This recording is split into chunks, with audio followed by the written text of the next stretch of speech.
ಅಕ್ಕ, ಲೀಲಾ ಅತ್ತೆಗೆ ವಿಷಯನ ಹೇಗೆ ಹೇಳೋದು? ಹೇಳಲೇಬೇಕು ಸರು. ಹೇಳದೇ ಇದ್ರೆ ಹೆಂಗಾಗುತ್ತೆ ಹೇಳು? ಅಪ್ಪಂಗೆ ಹೀಗಾಗಿದೆ ಅಂತ ಮಗಳ ಹತ್ರ ಹೇಳೋದಿದೆಯಲ್ಲ, ಆ ಕಷ್ಟ ಶತ್ರುಗಳಿಗೂ ಬೇಡ. ಹಾಗಂತ ಹೇಳದೇ ಇದ್ರೆ ಅನ್ಯಾಯ ಆಗೋದಿಲ್ವಾ? ನೋಡು, ನಾನು ಹೇಳ್ತೀನಿ, ನೀನು ನನ್ನ ಜೊತೆಲಿದ್ದು ಮ್ಯಾನೇಜ್ ಮಾಡಿ, ಓಕೆನಾ?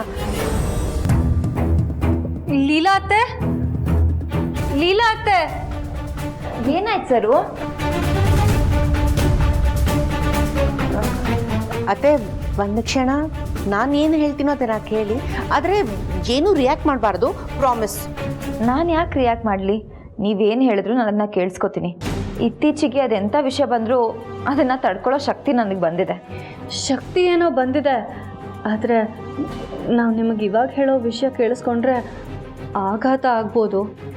ದುರ್ಗಾ, ಇವಳು ಏನು ಹೇಳಕ್ಕೆ ಹೊರಟಿದ್ದಾಳೆ ನನಗಂತೂ ಅರ್ಥ ಆಗ್ತಿಲ್ಲ. ನೀನಾದರೂ ನೀಟಾಗಿ ಹೇಳು. ವಿಷಯ ಹೇಳ್ತೀವಿ ಅತ್ತೆ, ಆದರೆ ನೀವು ಸ್ವಲ್ಪ ಧೈರ್ಯ ತಗೋಬೇಕು. ನಿಧಾನಕ್ಕೆ ಉಸಿರಾಡಬೇಕು. ಬ್ರೀದ್ ಇನ್, ಬ್ರೀದ್ ಇನ್, ಬ್ರೀದ್ ಔಟ್, ರಿಲ್ಯಾಕ್ಸ್. ಅಕ್ಕ, ಅತ್ತೆ, ಈ ವಿಷಯ ಹೇಳೋದ್ರಿಂದ ನಿಮಗೆ ಸ್ವಲ್ಪ ಕಷ್ಟ ಆಗ್ಬೋದು. ಬಾ, ನೀವಿಬ್ರು ಹೇಳ್ದೆ ಈ ಥರ ಒದ್ದಾಡ್ತಿದ್ರೆ ನಂಗೆ ಕಷ್ಟ ಆಗುತ್ತೆ. ಅದೇನಂತ ಡೈರೆಕ್ಟಾಗಿ ಹೇಳಿ. ಅದು ಅತ್ತೆ, ಅದು ನಿಮ್ಮ ತಂದೆಗೆ ಆಕ್ಸಿಡೆಂಟ್ ಆಗಿದೆ.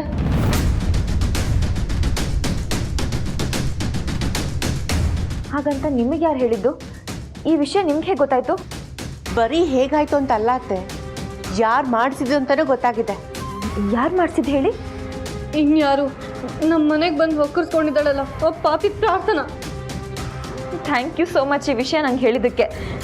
ವಿಷಯ ಗೊತ್ತಾಯ್ತಲ್ಲ, ನಂಗೆ ಸಿಕ್ಕಾಪಟ್ಟೆ ಖುಷಿ ಆಗ್ತಿದೆ. ಇನ್ಮೇಲೆ ನೋಡ್ತಾರೆ ಈ ಮನೇಲಿ ಏನೇನಾಗುತ್ತೆ ಅಂತ. ಅಕ್ಕ, ಲೀಲಾ ಅತ್ತೆ ಅಳ್ತಿರೋದು ನನಗೆ ನಗು ಥರ ಕಾಣಿಸ್ತಿದೆ. ಹಿಂಗಷ್ಟೇ ಅಲ್ಲ ಸರು, ನನಗೂ ಅಷ್ಟೇ ಅತ್ತ ನಗ್ತಿದ್ದಾರೆ ಅಂತ ಅನಿಸ್ತಿದೆ. ಅಯ್ಯಯ್ಯೋ, ಈ ಮನೆಯಲ್ಲಿ ನಿಜವಾದ ನಗು ಮರೆ ಆಗ್ಬಿಟ್ಟು ಬರೀ ಕಾಲ್ಪನಿಕ ನಗು ಶುರು ಆಗ್ಬಿಟ್ಟಿದ್ಯಲ್ಲಪ್ಪ. ಸರು, ನಿಜವಾಗ್ಲೂ ನಗ್ತಾ ಇದ್ದೀನಿ. ಈ ನಗುನ ಯಾವತ್ತೂ ಮರೆ ಆಗಕ್ಕೆ ನಾನು ಬಿಡಲ್ಲ, ಚಾನ್ಸೇ ಇಲ್ಲ. ಈ ನಗು ಯಾವಾಗಲೂ ಹೀಗೆ ಇರುತ್ತೆ. ಅಂದರೆ ಇದೆಲ್ಲ ನಿಮ್ಮ ಪ್ಲಾನ್ ಅತ್ತೆ?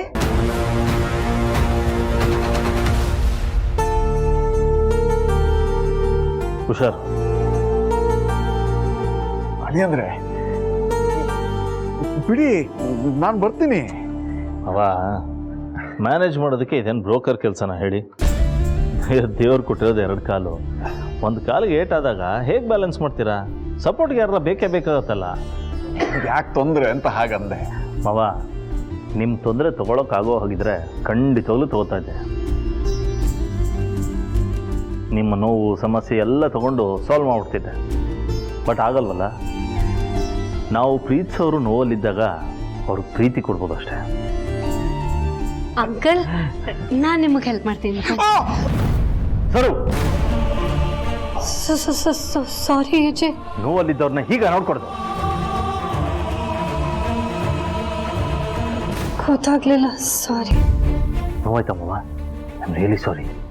ಗಾಯದ ಮೇಲೆ ಇನ್ನೊಂದು ಗಾಯ ಆದರೂ ತಡ್ಕೋಬೋದು, ಆದರೆ ಇರೋ ಗಾಯದ ಮೇಲೆ ಬರೆ ಹಾಕಿದ್ರೆ ತಡ್ಕೊಳಕ್ಕಾಗಲ್ವಲ್ಲ ಅಳಿ ಅಂದರೆ.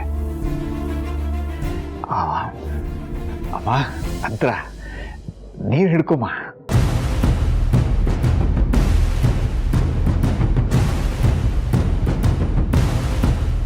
ಆಹಾ,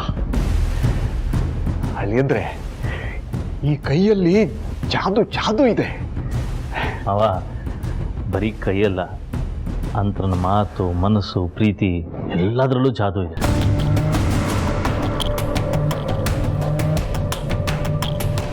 ಈಗ ನೀವೇ ನೋಡಿದ್ರಲ್ಲ, ಸರು ಇಟ್ಕೊಂಡಾಗ ನೋವಿಗೆ ಇನ್ನೂ ಹೆಚ್ಚಿಗೆ ನೋವಾಯಿತು. ಆದರೆ ಅಂತರ ಇಟ್ಕೊಂಡಾಗ ನೋಡಿ, ನಿಮ್ಮ ಮುಖದಲ್ಲಾಗಲಿ ದೇಹದಲ್ಲಾಗಲಿ ನೋವಿದೆ ಅಂತಲೇ ಗೊತ್ತಾಗ್ತಾ ಇಲ್ಲ. You look so normal. ಇದನ್ನು ಸಂಸ್ಕಾರ ಅನ್ನೋದು, ಇದನ್ನು ಸೇವೆ ಮಾಡೋದು ಅಂತ ಹೇಳೋದು. ನಂತರ ಇದರಲ್ಲಿ ಟ್ಯಾಬ್ಲೆಟ್ಸ್ ಇದೆ, ರಾತ್ರಿ ಮರಿದೆ ಕೊಡು. ಮಾವ ಹುಷಾರಾಗೋ ತನಕ ಮನೇಲೇ ಇರ್ತಾರೆ. ಅವ್ರ ಮನೇಲಿರೋ ತನಕ, ಹುಷಾರಾಗೋ ತನಕ ನೋಡ್ಕೊಳ್ಳೋ ಜವಾಬ್ದಾರಿ ನಿಂದು. ಮನೆ ಯಜಮಾನಿ ನಿಂದ ಜವಾಬ್ದಾರಿ ಇರುತ್ತೆ. ಹುಷಾರಾಗಿ ನೋಡ್ಕೋಬೇಕಾಯ್ತಾ?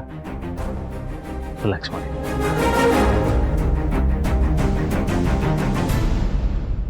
ಅಮ್ಮ ಅಂತರ ಹೋಗೋಣೇನಮ್ಮ, ನಿಧಾನವಾಗಿ ನಡಿ, ಏನೂ ಅವಸರ ಇಲ್ಲ.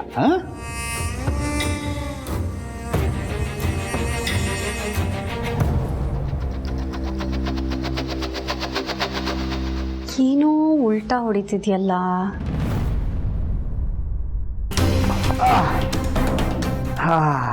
ಅಂತರ ನಿನ್ನ ಕೈ ಹಿಡ್ಕೊಂಡು ನಡೀತಾ ಇದ್ರೆ ಬಹಳ ನೆಮ್ಮದಿ ಇದೆಮ್ಮ.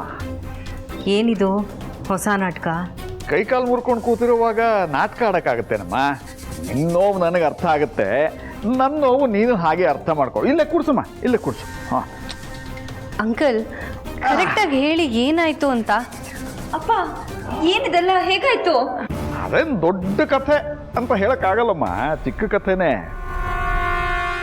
ದಾರಿಲಿ ಗಾಡಿ ಓಡಿಸ್ಕೊಂಡ್ ಬರ್ತಾ ಇದ್ನ, ಒಬ್ಬ ಹುಡುಗ ನನ್ನ ಮುಂದೆ ಒಂದು ಚಕ್ರ ಎತ್ಬಿಟ್ಟು ಮಾಡ್ತಾರಲ್ಲ ವೀಲಿಂಗು, ಅದು ಮಾಡ್ದ. ಅವನ ಬ್ಯಾಲೆನ್ಸ್ ತಪ್ಪದ, ಬಿದ್ದ, ನನ್ನನ್ನು ಬೀಳಿಸ್ದ, ಅಷ್ಟೇ. ವೀಲಿಂಗ್ ಮಾಡೋರ್ನ ಕರೆದು ಕಾಲ್ ಮುರಿಬೇಕು. ಅವ್ರು ಬೀಳೋದಲ್ದೆ ಪಾಪ ಬೇರೆಯವ್ರಿಗೂ ತೊಂದರೆ ಕೊಡ್ತಾರೆ.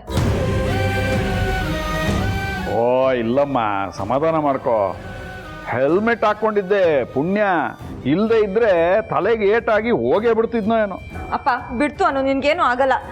ನಿನ್ಗೆ ಆಕ್ಸಿಡೆಂಟ್ ಮಾಡಿಸಿದ್ದು ಯಾರೋ ಕಿಡಿಗೇಡಿ ಅಲ್ಲ, ಕೊಲೆ ಪಾತಕಿ ಪ್ರಾರ್ಥನಾ ನಿಂತಿದ್ದಾಳಲ್ಲ ಇವಳೆ.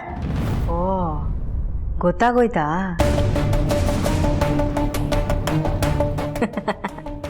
ಹಾಂ ಹೌದು, ನಾನೇ ಮಾಡಿಸಿದ್ದು. ಏನಿವಾಗ ನೀನು ಹೋಗಿ ಯಜೆ ಹತ್ರ ಹೇಳ್ತೀಯಾ? ಆಗಲ್ಲ, ಆಗೋದೇ ಇಲ್ಲ. ನೀನು ಸಾಕ್ಷಿ ಸಮೇತ ಹೋಗಿ ಅವನ ಮುಂದೆ ನಿಂತರೂ ಅದು ಸಾಧ್ಯ ಇಲ್ಲ ಬೇಬಿ. ಕೊಡ್ತಿರೋ ಒಂದೊಂದು ಕ್ಷಣ ನೋವು ನಿಮಗೆ 1 ವರ್ಷಕ್ಕಾಗಷ್ಟು ನೋವು ಸಿಗಬೇಕು, ಅನುಭವಿಸ್ಬೇಕು, ನೀನು ಶಿಕ್ಷೆ ಆಗಬೇಕು. ಹೌದಾ? ಅಯ್ಯೋ ಪಾಪ, ನಾನು ನೋಡಬೇಕು ಅಂತ ತುಂಬ ಆಸೆ ಇಟ್ಕೊಂಡಿದ್ದೀನಿ. ಅದು ಈಗ ಬೇಡ, ಆಮೇಲೆ ಬರ್ತೀನಿ.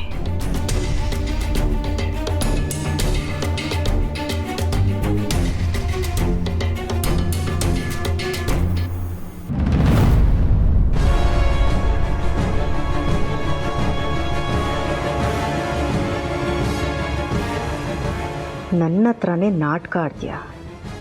ಲೇ ಚಂದ್ರು, ನಾಟಕದಲ್ಲಿ ಸ್ಟೇಜ್ ಹತ್ತದೆ ಆಸ್ಕರ್ ತಗೊಳ್ಳೋವಂಥ ದೊಡ್ಡ ಪರ್ಫಾರ್ಮರ್ ಕಣೋ ನಾನು. ನಿನಗೆ ನಿಜವಾಗ್ಲೂ ಆಕ್ಸಿಡೆಂಟ್ ಆಗಿದೆಯೋ ಇಲ್ವೋ ನಾನು ಕಂಡುಹಿಡಿತೀನಿ.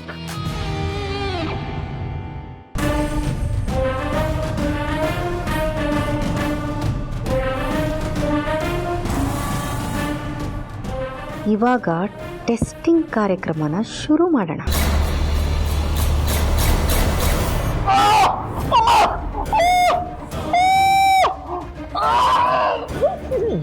ಏನಮ್ಮ ನೀನು? ಹೆಣ್ಣು ರಾಕ್ಷಸಿನೋ? ರಾಕ್ಷಸಿ ಅಲ್ಲ, ಬ್ರಹ್ಮ ರಾಕ್ಷಸಿ ಅನ್ಕೋ. ಅನ್ಕೊಳ್ಳೋದೇನು ಬಂತು?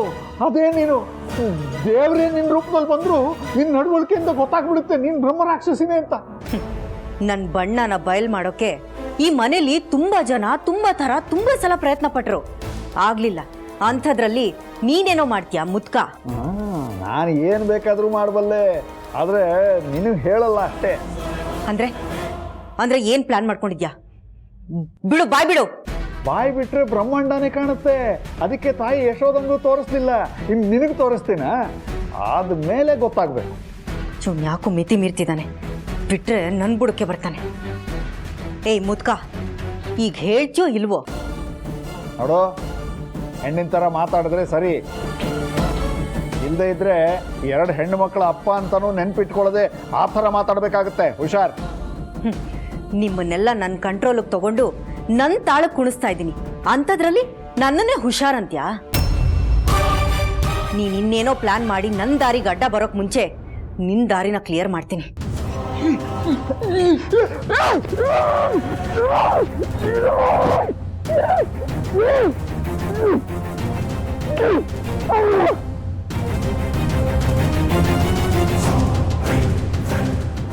ಸತ್ತ ಅನ್ಸುತ್ತೆ.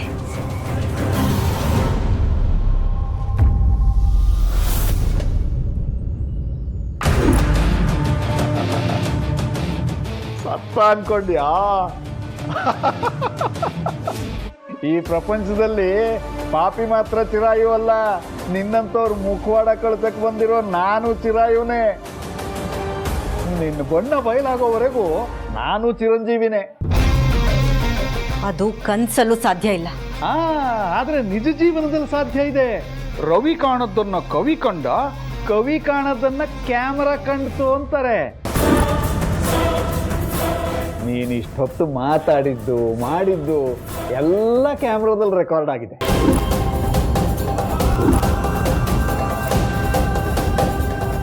ನಾಳೆ ನಿನಗೆ ಅಂತಿಮ ದಿನ. ಹೋಗು, ಇವತ್ತಾದರೂ ನೆಮ್ಮದಿಯಾಗಿ ಮಲ್ಕೊ.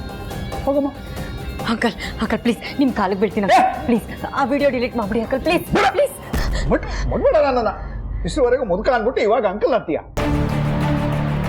ನೋಡೋ, ನಿನಗೆ ನಾಳೆ ಬೆಳಿಗ್ಗೆವರೆಗೂ ಟೈಮ್ ಇದೆ. ಅಷ್ಟರೊಳಗೆ ಮನೆ ಬಿಟ್ಟು ಹೋದ್ಯಾ ಉಳ್ಕೋತೀಯ. ಇಲ್ಲದೆ ಇದ್ರೆ ಬೆಳಗ್ಗೆ ಅಳಿಯಂದ್ರ ಕೈಯಲ್ಲಿ ಈ ವಿಡಿಯೋ ಇರುತ್ತೆ. ಹೋಗು ಒಂದೇ.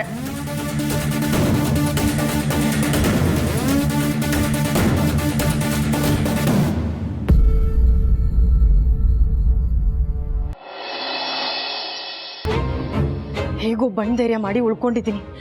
ಅವನನ್ನು ಸಾಯ್ಸಕ್ಕೆ ಹೋಗಿದ್ದ ವಿಡಿಯೋ ಏನಾದರೂ ಅಭಿ ಕೈಗೆ ಸಿಕ್ಬಿಟ್ರೆ ಏನು ಹೇಳಿ ಮ್ಯಾನೇಜ್ ಮಾಡಲಿ?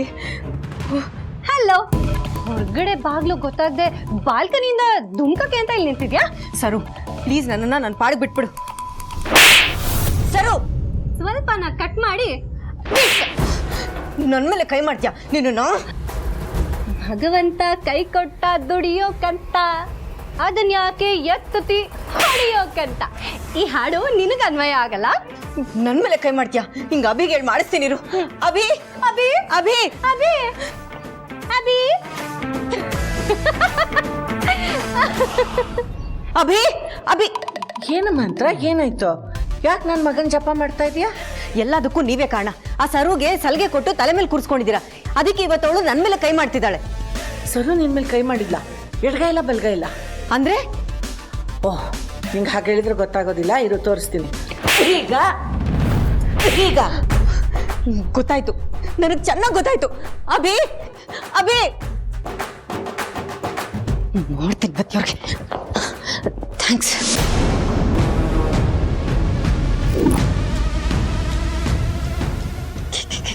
ಕಿಶೋರ್ ನೋಡ್ಕೊಂಬರೋದಲ್ವಾ ಅಂತಾರೆ ಮೇಡಮ್. ಇನ್ಮೇಲೆ ನೀ ಬಿದ್ದರೆ ನೀನು ಹಿಡ್ಕೊಳಕ್ಕೆ ಯಾರೂ ಇರಲ್ಲ. ಜೈಲಿಂದ ಹೇಗೆ ಬಂದೆ? ತಪ್ಪಿಸ್ಕೊಂಡ್ ಬಂದ್ಯಾ? ಎಲ್ಲಾದರೂ ಉಂಟ. ತಪ್ಪಿಸ್ಕೊಂಡಿರೋದು, ತಪ್ಪಿಸ್ಕೊಂಡು ಬರೋದು, ತಪ್ಪಾಗಿರೋದೆಲ್ಲ ನಿಮ್ಮಂಥ ಕ್ರಿಮಿನಲ್ಗಳು ಮಾಡೋ ಕೆಲಸ ಅಲ್ವಾ ಪ್ರಾರ್ಥನಾ? ಏನ್ ಬೇಕು ನಿನಗೆ? ಕೈ ತುತ್ತು. ವಿಷ ಹಾಕ್ಕೊಡ್ಲಾ ಇಲ್ಲ ಹಂಗೆ ಕೊಡ್ಲಾ? ನೀನು ನನಗೆ ಕೊಡೋದಲ್ಲ, ನಾನು ನಿಂಗೆ ಕೊಡಬೇಕು. ಅಂದ್ರೆ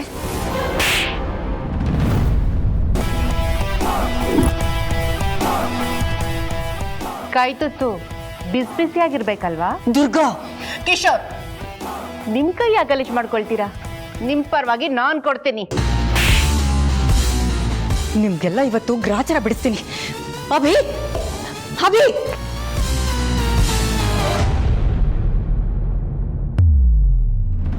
ಯಾಕೆ ಈ ಥರ ಕೋಪದಲ್ಲಿ ಓಡ್ಬರ್ತಿದ್ದೀರಾ? ಅವರು ಈ ಥರ ಹೊಡೆದ್ರಾ? ಏನಾಗಿದೆ ನಿಮ್ಗೆಲ್ಲ ಇವತ್ತು? ಮೇಡಮ್ ಏನಾಯ್ತು? ರೂಪಾ, ಇವರೆಲ್ಲರೂ ಸೇರ್ಕೊಂಡು ಹಿಂಗ್ ಹೊಡಿದ್ರ ಮೇಡಮ್? ನೀನು ಎಲ್ಲರೂ ಪ್ಲಾನ್ ಮಾಡ್ಕೊಂಡು ನನ್ಗೆ ಹೊಡಿತಾ ಇದ್ದೀರಾ. ಮಾಡಿಸ್ತೀನಿ ರೀ. ಅಭಿ ಅಭಿ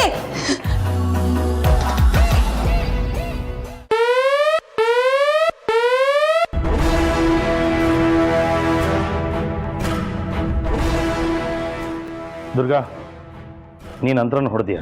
ಹೌದು ಏಜೆ, ನೀವು ಸಾಕ್ಷಿ ಇಲ್ಲದೆ ಯಾವುದನ್ನು ನಂಬೋದಿಲ್ವಲ್ಲ, ಅದಕ್ಕೆ ನಿಮ್ಮ ಮುಂದೆನೇ ಪ್ರೂವ್ ಮಾಡೋಣ ಅಂತ. ಹಾಗೆ ಕಿಶೋರ್ ಪರವಾಗೂ ನಾನೇ ಹೊಡೆದೆ ಏಜೆ. ಏಜೆ, ಸರು, ನಾನು ಪ್ರೂವ್ ಮಾಡ್ತೀನಿ. ಹೀಗೆ ಕರೆದ್ಬಿಟ್ಟು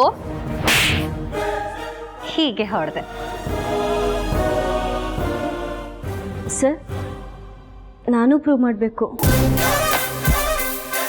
ಲೀಲಾ ಮೇಡಮ್ ಹೊಡಿತಿದ್ರಾ? ನಾನು ಹೋಗ್ಬಿಟ್ಟು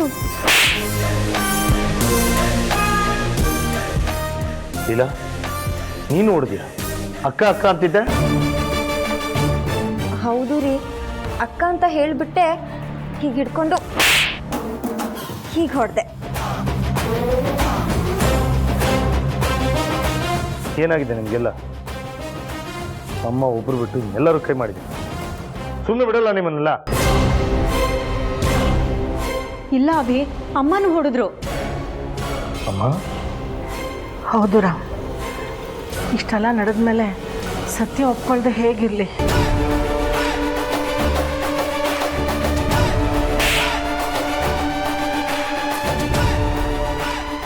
ಹೀಗೆ ಹೊಡೆದ್ಬಿಟ್ಟೆ. ಅಳಿಯಂದ್ರೆ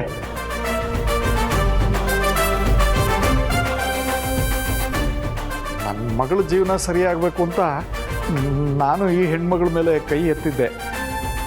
ಆದರೆ ಅದು ಸರಿಯಾಗಿರಲಿಲ್ಲ. ಈಗ ಸರಿ ಆಯ್ತು.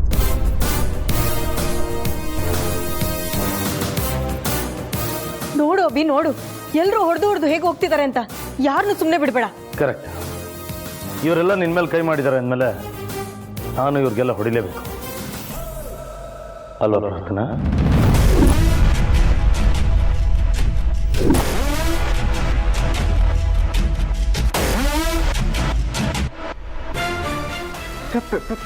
ಪ್ರಾರ್ಥನಾನ ಯಾ, ಬದುಕಲ್ಲಿ ಪ್ರೀತಿ ಅನ್ನೋ 2 ಅಕ್ಷರಕ್ಕೆ ಮೋಸ ಅನ್ನೋ 2 ಅಕ್ಷರನ ಸೇರಿಸಿ ಅನ್ಯಾಯ ಅನ್ನೋ 3 ಅಕ್ಷರದ ತಪ್ಪನ್ನ ಡೆಫಿನೆಟ್ಲಿ ನಾನು ಅಂತರ ಮಾಡಲ್ಲ. ದೆನ್ ಯು ಮಸ್ಟ್ ಬಿ ಪ್ರಾರ್ಥನಾ ಅಲ್ವಾ? ಅಭಿ ಅದು ಕಣ್ಮುಂದೆ ಆಗೋದನ್ನ ಮೋಸ ಅಂತ ಹೇಳ್ಬೋದು, ಬೆನ್ನಿಂದೆ ಆಗೋದನ್ನ ಅನ್ಯಾಯ ಅಂತಾರೆ. ಮೋಸಕ್ಕೆ ಕ್ಷಮೆ ಇದೆ, ಆದ್ರೆ ಅನ್ಯಾಯಕ್ಕೆ ಶಿಕ್ಷೆನೆ.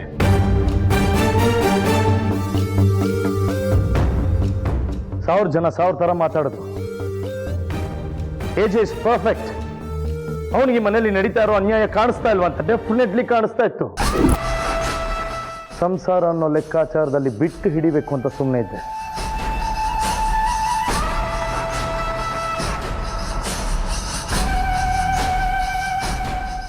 ಏನೋ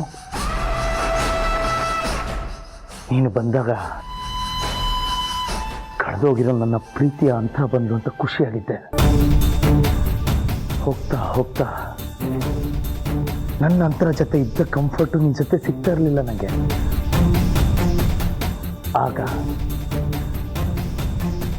ಆಗ ನನಗೆ ಅನುಮಾನ ಶುರುವಾಗಿದ್ದು. ಬಟ್ ಈ ಏಜಿಗೆ ಅನುಮಾನ ಶುರು ಆಯಿತು, ನನಗೆ ಗೊತ್ತಾಗ್ಲಿಲ್ವಲ್ಲ ಅಂತ ಬೇಜಾರು ಮಾಡ್ಕೋಬೇಡ. ನಿನಗೆ ಗೊತ್ತಾಗದೇ ಇರೋ ಥರ ನಾನು ನಡ್ಕೊಂಡೆ. ಮೊದಲು ನಿನ್ನನ್ನು ನನ್ನ ಅಂತ ಕನಸಿನ ಮನೆಗೆ ಕರ್ಕೊಂಡು ಹೋದಾಗಲೇ ಅನುಮಾನ ಶುರು ಆಯಿತು. ಈ ಮನೆನ ಕಟ್ಟಬೇಕು ಅಂತ ಫೋರ್ಸ್ ಮಾಡಿದ್ದು ಯಾರು ಹೇಳು? ಇನ್ಯಾರಭಿ, ನೀನೇ ತಾನೇ. ನಮ್ಮ ಹಳೆಯ ಮನೆ ಬೇಕ್ರಿ ಹತ್ರ ಕರ್ಕೊಂಡು ಹೋದಾಗ ಅನುಮಾನ ಗಟ್ಟಿ ಆಯಿತು. ಸರ್, ಒಂದು ನಿಮಿಷ. ಮೇಡಮ್ ಯಾಕೋ ಮೊದಲಿನ ಥರ ಇಲ್ಲ ಅಂತ ಅನಿಸುತ್ತೆ. ಏನೋ ಒಂದು ಬದಲಾವಣೆ ಇದೆ ಸರ್. ಬಟ್ ಪ್ರತಿ ಸತಿ ನೀನು ಸಿಕ್ಕಾಕೊಂಡೋಗು ತಪ್ಪಿಸ್ಕೋತಾ ಇದ್ದೆ, ನೀನು ಖುಷಿ ಪಡ್ತಾ ಇದ್ದೆ. But you are wrong. ನೀನು ತಪ್ಪಿಸ್ಕೋತಾ ಇರಲಿಲ್ಲ, ನಾನು ನಿನ್ನನ್ನು ಬಿಡ್ತಾ ಇದ್ದೆ. ನೀನು ನಿಂತೋಳು ಅಂತ ಹೇಳೋದಕ್ಕೆ ಹೆಚ್ಚಿಗೆ ಸಮಯ ಬೇಕಾಗಿರಲಿಲ್ಲ. ಆದರೂ ನಾನು ಕಾದೆ. ಯಾಕೆ ಗೊತ್ತಾ? ಈ ಮನೆಯವ್ರಿಗೆಲ್ಲರಿಗೂ ನಿನ್ನ ಸತ್ಯ ಏನು ಅಂತ ಗೊತ್ತಾಗಲಿ ಅಂತ.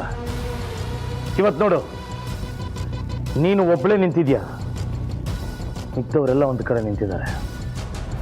This is the time. ನೋಡು, ಈ ಮನೆ ಜನ, ಮನೆ ಮರ್ಯಾದೆ, ನನ್ನ ಪ್ರೀತಿ, ನನ್ನ ಭಾವನೆಗಳ ಜೊತೆ ಆಟ ಆಡಿದ್ದಾರೆ. ಅದು ಆಸೆಗೋ ಮೋಹಕ್ಕೋ ಲಾಭಕ್ಕೋ ಲೋಭಕ್ಕೋ ಗೊತ್ತಿಲ್ಲ, ಆದರೆ ಮಾಡಿರೋ ತಪ್ಪಿಗೆ ಪ್ರತಿಯೊಬ್ಬರಿಗೂ ಕೈ ಮುಗಿದು ಕ್ಷಮೆ ಕೇಳಿ ಮತ್ತೆ ಯಾರ ಕಣ್ಗೂ ಕಾಣದಿರೋ ಹಾಗೆ ಹೋಗ್ತಾ ಇರಬೇಕು. Come on, do it. ಎಲ್ಲರೂ ನನ್ನನ್ನು ಕ್ಷಮಿಸ್ಬಿಡಿ. ಏನೋ ದುಡ್ಡಿನ ಆಸೆಗೆ ಮಣ್ಣು ತಿನ್ನೋ ಕೆಲಸ ಮಾಡಿಬಿಟ್ಟೆ. ಕ್ಷಮಿಸಕ್ಕೆ ಕೈಯಲ್ಲಿ ಲಾಠಿ ಇಟ್ಕೊಂಡು ಯೂನಿಫಾರ್ಮ್ ಹಾಕೊಂಡು ಕಾಯ್ತಾ ಇದ್ದಾರೆ. ನಡಿ.